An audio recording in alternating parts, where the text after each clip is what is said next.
When we talk about climate finance, it can sound a bit abstract, like a tangle of institutions, pledges, and acronyms. But underneath the complexity is a simple truth. Climate finance is the money the world uses to respond to the climate crisis. And right now, it determines who gets to act and who gets left behind.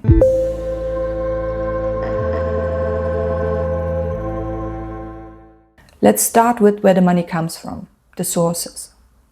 Climate finance begins with a flow of money coming from several places. You have governments of wealthy countries who pledged to support developing nations. You have multilateral banks, institutions like the World Bank or regional development banks. There's also private finance, corporations, investors, pension funds, all seeking returns in green energy, industry or resilience projects. And increasingly, philanthropic funds filling urgent gaps. In theory, this pool should be large and growing. In practice, it's often much smaller than promised and unevenly distributed. Where it goes, the channels. Money doesn't flow directly to communities. It moves through channels. There are climate funds like the Green Climate Fund or Adaptation Fund, development banks giving loans and grants, bilateral programs where one country funds climate action in another, and private sector partnerships. Each channel has its own rules, which means the path from a pledge to a real project can be slow, bureaucratic, and unpredictable. What is climate finance actually used for? The uses. Climate finance serves three main purposes. There's mitigation, cutting emissions. There's adaptation, protecting people from climate impacts. And there's loss and damage, helping communities recover from harm they did not cause. Right now, mitigation receives the most of the funding. Adaptation receives far less than promised.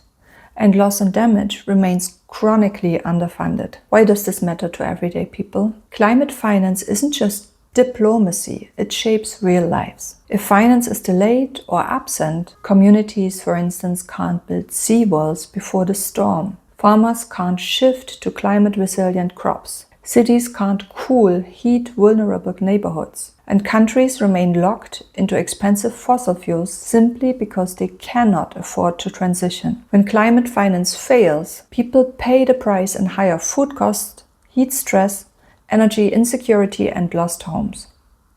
When it does work, it can transform economies, protect livelihoods, and create safer futures. The core problem and the path forward for climate finance. The system today is complex, slow, and often shaped by donor priorities rather than community needs. Many countries borrow for climate action, meaning they go into debt simply to survive a crisis they did not cause. But there are solutions already emerging. There are debt for nature swaps. There is direct access for local communities. There are more grants and fewer loans. There is a global push to reform the World Bank and the IMF. And there are new climate taxes or levies that can make the system fairer and more reliable. Truthfully, the future of climate action depends to a large part on whether climate finance evolves or continues to hold the world back. So yes, climate finance may seem distant, but its effects reach into homes, economies, and everyday choices. The more clearly we understand it,